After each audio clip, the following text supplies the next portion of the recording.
Have you ever watched a scary movie, got creeped out, but wanted to know more? That's kind of me with my fascination with the supernatural.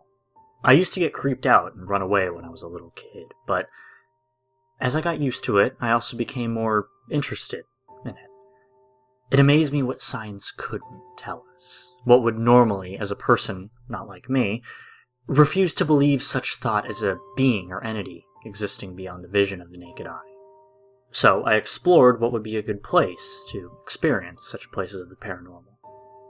But why? Well, first of all, I live in a pretty safe neighborhood. No crime, no fights, just a plain old town, I guess. There is this one exception, though. There is this one shed on one of the roads next to mine. It's really creepy. It's kind of near the elementary school I used to go to. Well, one day, about a year ago, I decided, hey, nothing's wrong with checking out this place. So I brought some friends who I kind of dared to go with me, and we decided, late at night, that we'd check this place out. So we created a plan so we wouldn't get us in trouble. Now, there were neighbors pretty close to that shed, but the shed was never cared for, and it looked like someone actually lived in it once. So that added a little bit of an uncomfortable feeling. I was anxious to experience what it would be like.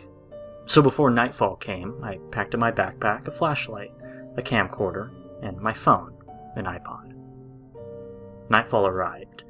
I could say it was about midnight, give or take 15 minutes. I really didn't pay any attention to that.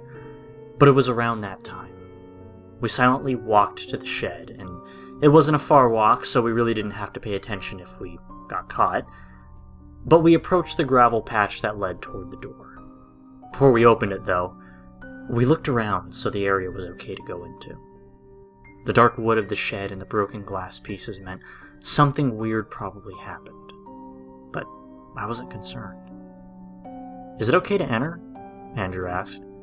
My friend, but not his real name. I think so, I replied. John, another friend, and again, not his real name, stated to open the door. He approached it slowly.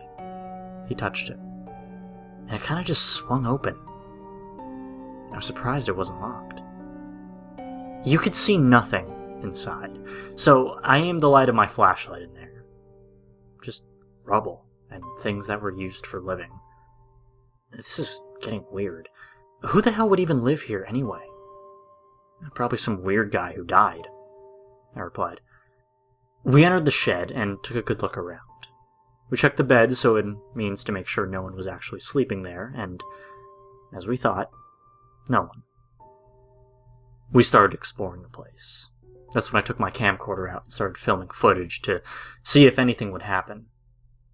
Suddenly the air went cold, and all three of us shivered.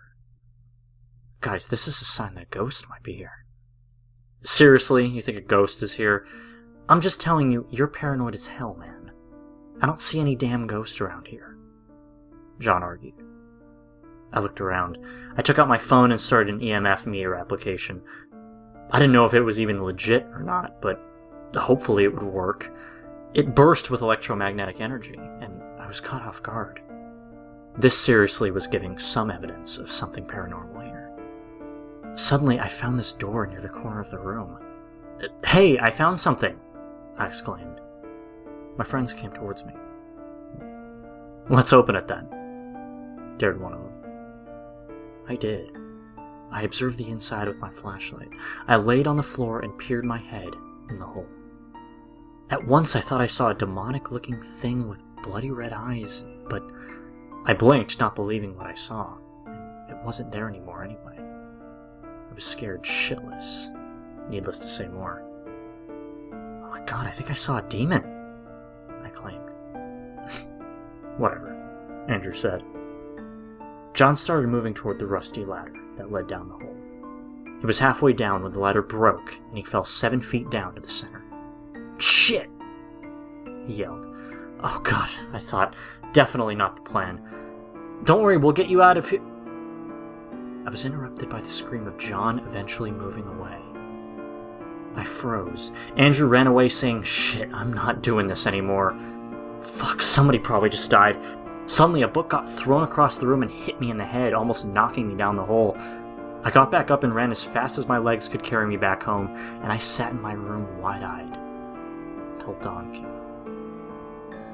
I realized that I had my camcorder to review my footage. I looked at every detail of that clip, playing it over and over and over. And that's when I realized the shadow and the demon.